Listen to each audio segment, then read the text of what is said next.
नमस्कार, मैं हूं कुमार गजेंद्र। जनपद ऑन द स्पॉट में आपका स्वागत है। आज धारा 370 पर चल रही सुनवाई के बीच में आज उस वक्त बहुत हंगामा मच गया जब अचानक जम्मू कश्मीर के अंदर जो पाकिस्तान जिंदाबाद, हिंदुस्तान मुर्दाबाद के नारे लगाया करते थे, उन नारों की गूंज आज सुप्रीम कोर्ट के अंदर भी सुनाई दी। और उस गूंज का असर ये रहा कि पूरा माहौल सुप्रीम कोर्ट के अंदर इस सुनवाई से पलट इस तरीके से गया कि जो इस पूरे धारा 370 का जो हटाने का जो विरोध कर रहे हैं, उनमें जो सबसे पहले पेटिशनर हैं वो हैं अकबर अहमद लोन। अकबर अहमद लोन जो अभी लोकसभा सदस्य हैं, हमारे यहाँ सदन में सदस्य हैं, लेकिन वो इससे पहले जो जम्मू कश्मीर की असेंबली थी, विधानसभा थी, वहां पर भी सदस्य थे। और सबसे ज्यादा हंगामा उस समय विधानसभा सदन के अंदर और बाहर अकबर अहमद लोन ही किया करते थे। ये एक इस तरीके के आदमी हैं जो हमेशा से जो पाकिस्तानी जो बाहरी ताकतें थी, जो पाकिस्तानी ताकतें थी, जो जम्मू कश्मीर के अंदर अलगाववाद पैदा करती थी, जो वहां पर हंगामा मचवाती थी, जो वहां पत्थरबाजी कराती थी, जिस तरीके की भी वहां पर जो हिंदुस्तान विरोधी जो ताकतें थी, उनके कट्टर समर्थक माने जाते हैं अहमद अकबर लोन। तो उन्होंने आज जिस तरीके से वो इस धारा 370 के हटाने के विरोध में खड़े हैं और वो पूरी तरीके से सुप्रीम कोर्ट में वो पेटिशनर नंबर 1 है। आज इस सुनवाई के जो क्रम में के 15वें दिन में जो हंगामा वहां पर बरपा है, तो आज सबसे ज्यादा जो छीछा-लेदर हुई वो वरिष्ठ वकील कपिल सिब्बल की हुई। कपिल सिब्बल उस समय बगले झांकने लगे जब अचानक ही वहां पर ये जो नारे थे, इनके बारे में बातें होने लगी, चर्चा होने लगी और बुरी तरीके से वो सहम गए, क्योंकि उनका विरोध करते करते अचानक ये सारा मामला वहां पर बदल गया। और जो कहा जाए कि जो इनके वकील थे, उन्होंने सीधे सीधे इस मामले को उठाया कि एक ऐसा आदमी जो कि पहले पाकिस्तान जिंदाबाद के नारे लगाया करता था, जो हिंदुस्तान मुर्दाबाद करता था, जो टुकड़े टुकड़े गैंग का सदस्य थे, वो हमारे यहाँ पर सुप्रीम कोर्ट के अंदर क्यों और कैसे पिटीशन फाइल कर सकता है। तो सबसे पहले इनसे यही पूछा जाना चाहिए कि क्या ये हिंदुस्तान के संविधान के अंदर ये इनको विश्वास है।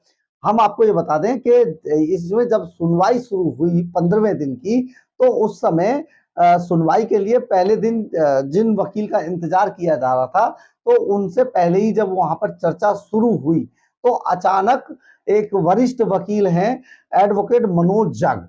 ये मनोज जग जो एडवोकेट हैं, ये जम्मू कश्मीर से संबंध रखते हैं, वहीं के रहने वाले हैं। अचानक ये खड़े हुए और इन्होंने बड़े ही बहुत हिला देने वाले अंदाज में इन्होंने सुप्रीम कोर्ट की उस बेंच के सामने बोलना शुरू हुआ। सीजेआई की बेंच थी और उसके सामने इन्होंने कहा कि ये जो आपके यहाँ जो हमारे इस पूरे मुकदमे के अंदर जो पहले पेटिशनर हैं अकबर अहमद लोन, ये पहले ये तो बताएं, आप इनसे ये एफिडेविट तो लीजिए, क्योंकि हम किसी ऐसे आदमी को देश के अंदर पेटिशन फाइल करने की इजाजत नहीं दे सकते जिसको हमारे देश के अंदर देश के संविधान के में जो है उसे विश्वास नहीं हो। अगर इनको हमारे देश के अंदर विश्वास, तो बहुत हैरानी हुई कि ये जो एडवोकेट मनोज जग ये क्या कह रहे हैं, ये इनको समझ नहीं आ रहा है कि इस तरीके की बातें कैसे बोल रहे हैं। तो उन्होंने कहा जी हाँ, ये जो हमारे कपिल सिब्बल साहब है वरिष्ठ वकील, ये जिस तरीके से इसके पक्ष की सुनवाई कर रहे हैं और जिस तरीके से इनका पक्ष रख रहे हैं, ये तो इस सुनवाई के लायक ही नहीं है।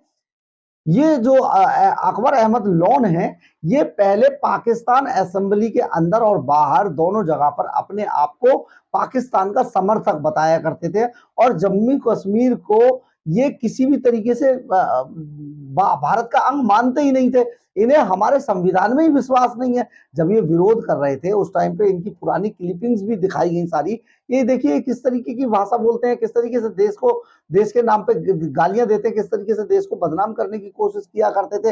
इनका तो सीधे सीधे अलगाववादियों से रिश्ता रहा है। ये तो सीधे सीधे पाकिस्तानी पैसा खाकर हिंदुस्तान को गाली देते थे। तो ये भारत के संविधान में ये आस्था कैसे रख सकते हैं? और जिस आदमी को भारतीय संविधान के अंदर आस्था नहीं है, उसकी पिटीशन पे सुनवाई कैसे हो सकती है? तो पहले आप इनसे ही तय कर लीजिए कि इन्हें भारतीय संविधान में विश्वास है कि नहीं है।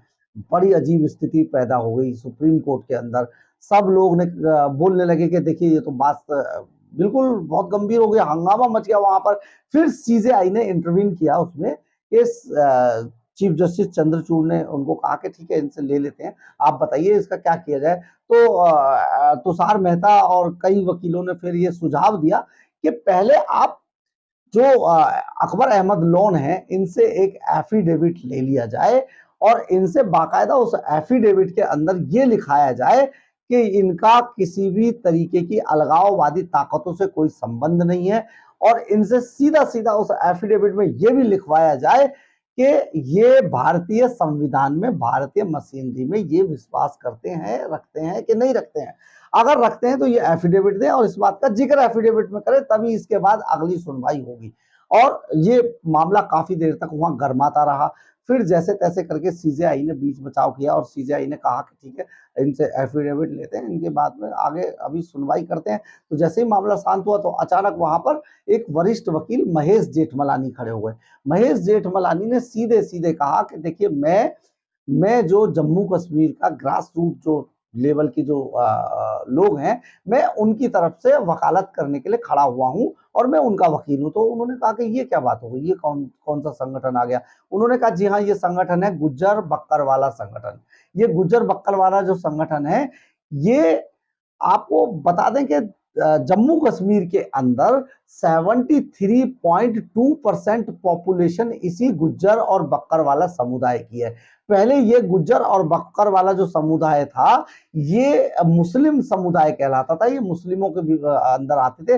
लेकिन जब से धारा 370 हटाई गई है, इनको वहां पर शेड्यूल ट्राइब का जो दर्जा दिया गया है और ये इनके लिए एक बहुत फायदेमंद सौदा साबित हुआ है। अब इनके लिए वहां पर जम्मू कश्मीर के अंदर बहुत सारे रास्ते खुल गए, शिक्षा के, वेलफेयर के, नौकरियों के, बहुत सारी चीजों में इनको हिस्सेदारी मिली है जब से वहां पर इसको जम्मू कश्मीर को टेरिटरी बनाया गया है। तो ये जो फायदा इनको मिला है, ये सारा जब धारा 370 को हटाने के बाद ही मिला है। इसलिए ये समुदाय जो जिसकी पॉपुलेशन पूरे जम्मू कश्मीर के अंदर 73.2% है, तो यही डिसाइड करता है कि जम्मू कश्मीर में आखिर सल्तनत कौन चलाएगा, किस तरीके से चलेगी। और ये जो समुदाय है यानी कि गुज्जर और बक्करवाला, यानी कि जम्मू कश्मीर के टोटल आबादी के 73.2 लोग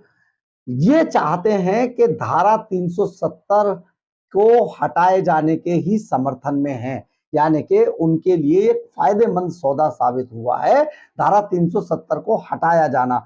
तो हटाए जाने से ये एक बड़ी बात वहां पर सामने आई।